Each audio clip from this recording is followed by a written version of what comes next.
Muy bien. Última mirada de estas visiones algo superficiales acerca de la angustia.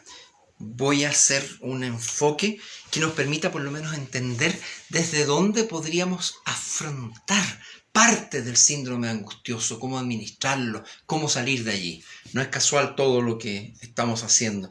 Es como si el angustiado emitiera un grito de ayuda y nosotros estuviéramos esperando a contestar a ese grito y al mismo tiempo tuviéramos un doble enfoque que aplicar. Tú me querías preguntar algo, me dijiste. Sí, voy a mostrar tu corbata. ¿Qué significa? ¿De quién es? Es la reproducción de un cuadro llamado precisamente El Grito, de Edvard Munch, un pintor noruego que vivió entre el siglo XIX y el XX, 1800 y tanto, 1940, 44 más o menos, murió. Y que claro, expresa precisamente la angustia como una especie de grito mudo.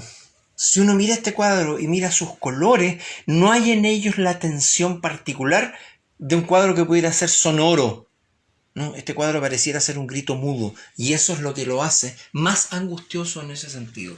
Probablemente el pintor allí logró expresar su propia angustia a través de una gama de colores que lo descolocan frente al mundo. No son colores realistas. Lo que hay es literalmente una especie de fobia al color expresado como angustia y como grito. Y ya que usé la palabra fobia, voy a hablar precisamente de lo que pasa con las fobias en las angustias, porque son un tránsito entre lo somático y la otra parte de angustia que me faltó todavía desarrollar, y que es la llamada angustia intrapsíquica. Entre estos dos polos, y por eso los puse A y B, no es que se trate de angustias distintas, olvídense de las sintomatologías visto así. Lo que yo estoy hablando es de dos polos, donde aquí predomina para el mismo cuadro la influencia o el dolor o el sufrimiento en lo corporal, y acá en lo psicológico. Pero son dos extremos del mismo fenómeno. Dentro de la angustia intrapsíquica, uno podría encontrar por lo menos dos nociones que apunten a la debilidad crónica del yo. ¿Y saben cuáles son? Es muy importante conocerlas porque tiene que ver con las relaciones con la cultura. Hay dos formas de hacer que los seres humanos se sientan y queden en condición de inferioridad con respecto a los demás. Todas las nociones jurídicas de delito y las nociones religiosas de culpa. Tanto el delito como la culpa sitúan al individuo al margen del tránsito de los demás seres humanos. Y precisamente por su incapacidad de administrar ellos los resultados de su culpa o su delito, recuerden que delito significa desvío y culpa significa mancha. En ambos casos, entonces, la sensación de delito y de culpa son muchas veces producto de entornos autoritarios. Cuando la religión es vivida como un entorno autoritario, o lo jurídico no como un órgano ordenador de nuestra vida, sino como una represión persecutoria, en ambos casos estos elementos autoritarios engendran angustia intrapsíquica porque debilitan la capacidad adulta de los seres humanos, los infantilizan. Y es por eso que los poderes, tanto jurídicos como religiosos, han estado siempre al servicio del poder establecido, debilitando la entereza de las personas, haciendo que las personas no puedan elegir ni decidir por sí mismos.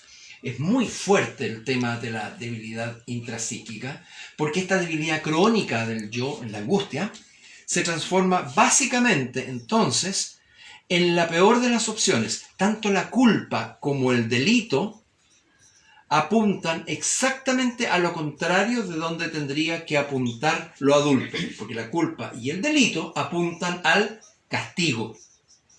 ¿A dónde apuntaría lo adulto? No al castigo, sino a la reparación.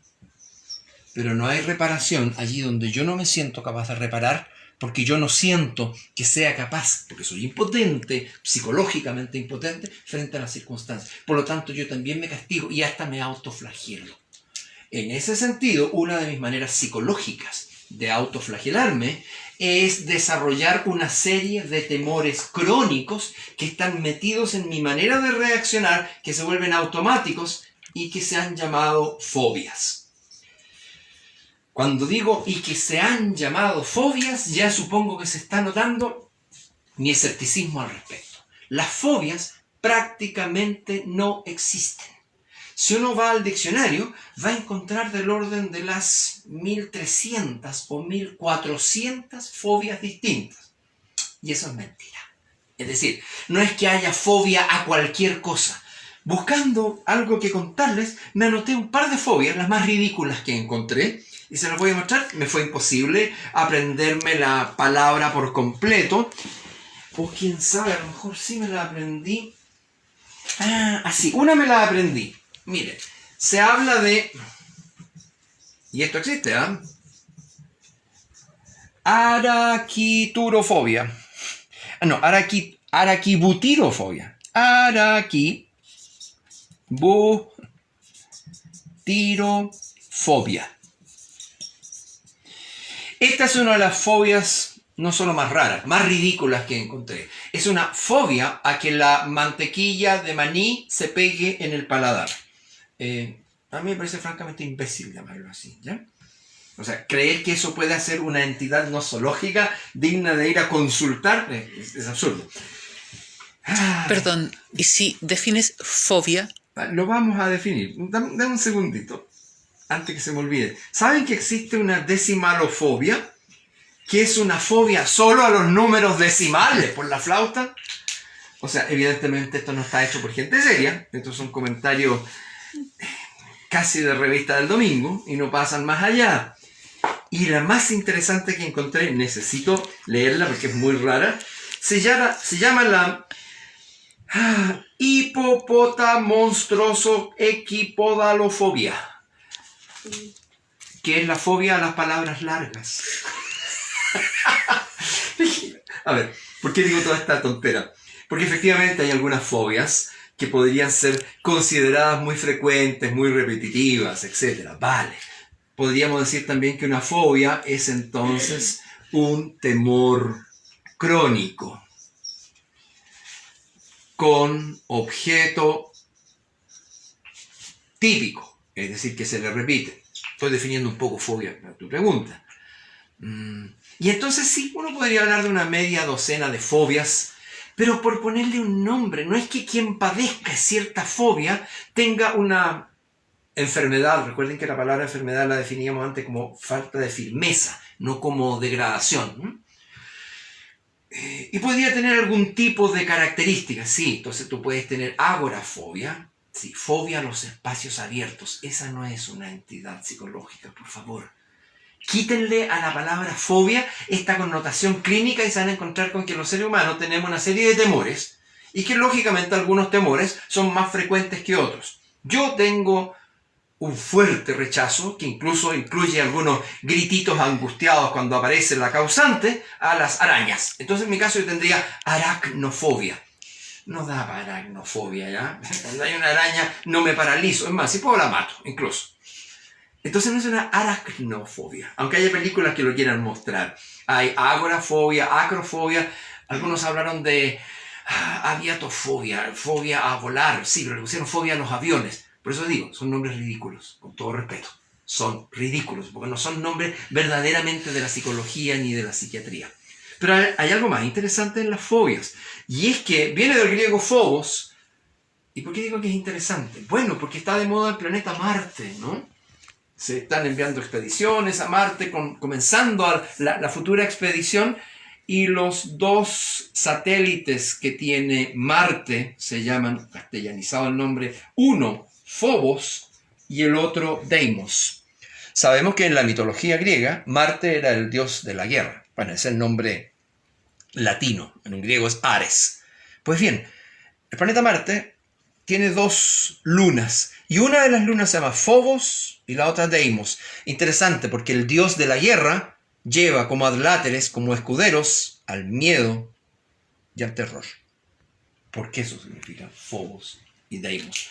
Es muy interesante que se les haya puesto esos nombres porque no son casuales. Y de esa palabra, Phobos, una de las lunas de Marte, proviene la noción de fobia.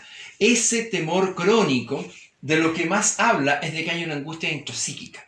De verdad, no tiene sentido que alguien se especialice, por ejemplo, clínicamente. Mira, yo trato solamente fobias al maní. Y si tienes fobia a los tomates, no te tengo que mandar donde otro especialista.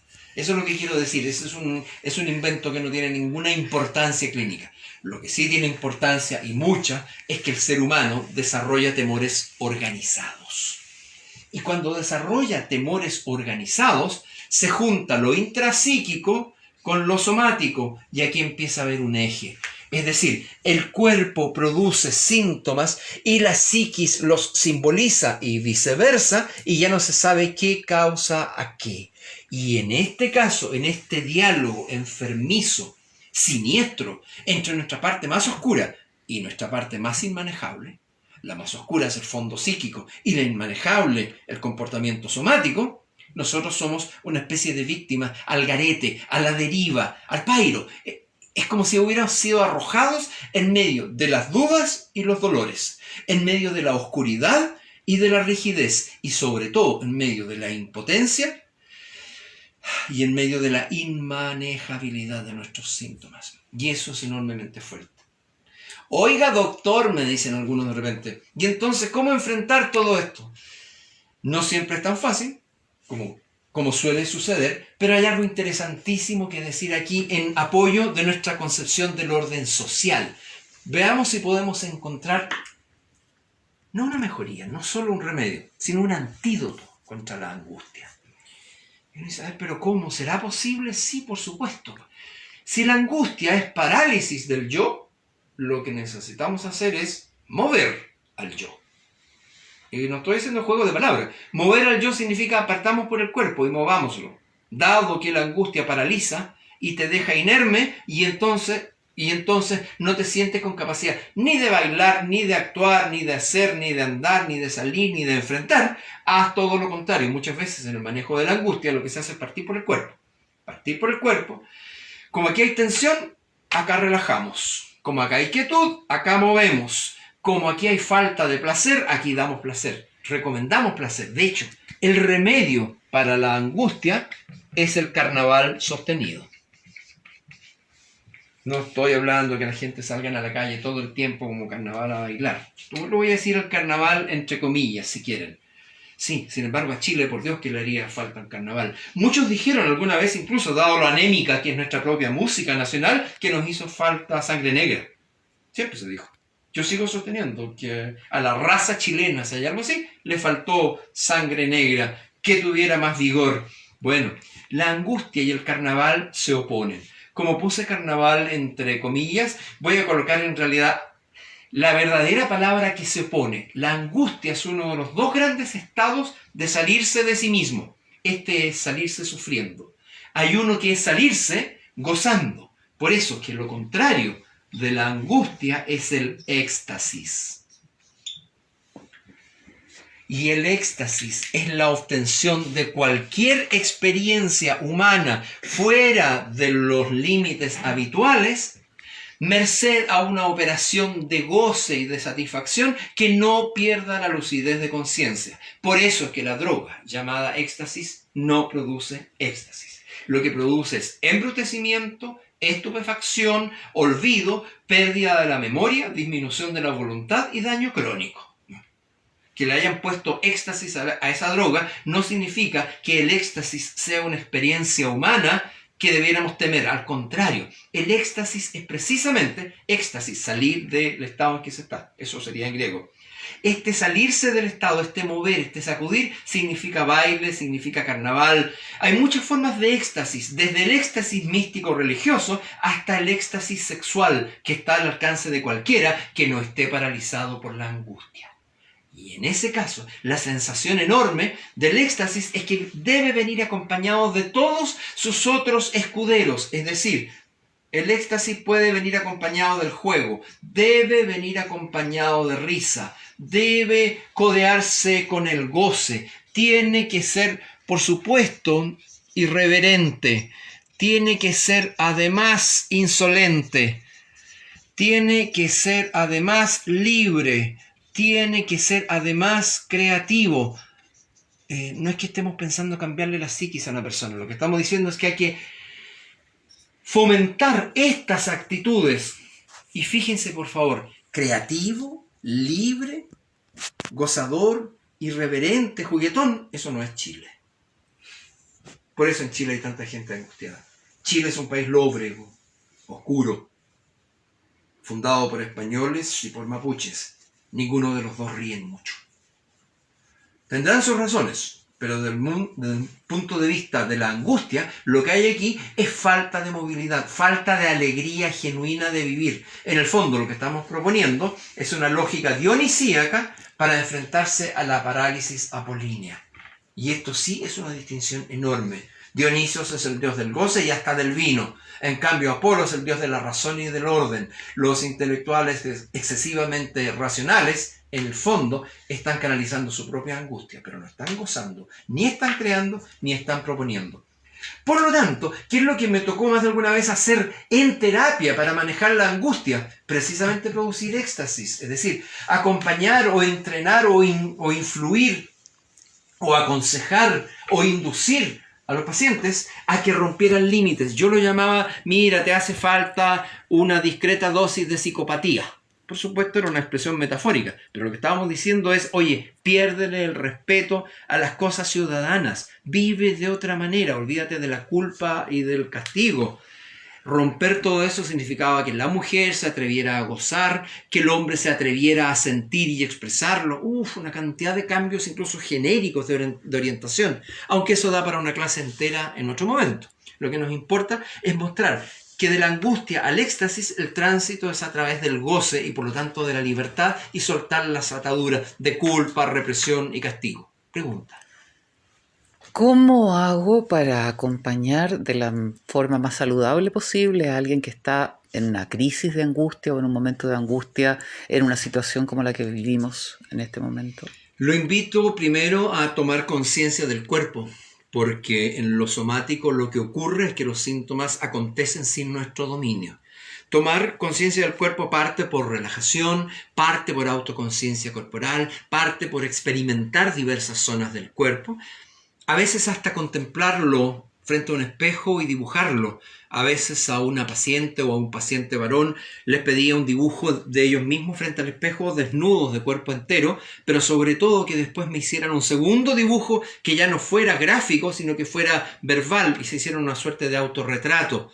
Y el verdadero pretexto de ese ejercicio es simplemente que pasen algunos minutos prestándole atención a su cuerpo, desde su forma y silueta hasta sus sensaciones y temperaturas y estados. Eso es conciencia mínima, es protoconciencia, microconciencia. Sin embargo, a partir de eso podemos empezar a construir. Y después, por supuesto, que hagan una lista de las cosas que les gusta y que algunas se atrevan a practicarlas, incluso con complicidad del propio terapeuta, que les dice, no importa, vaya de parte mía a tal parte y lo hace, diga que yo se lo di como diagnóstico. Estoy inventando, estoy jugando.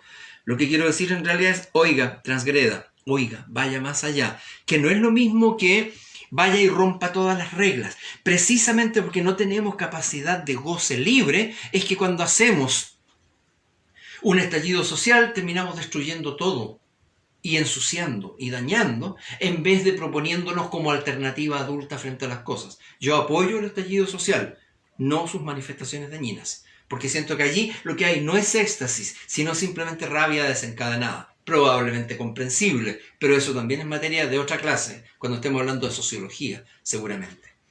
Ahora bien, para cerrar esta última explicación, yo aquí me fui por los arreglos, por así decirlo, por las correcciones o por las mejorías psicológicas.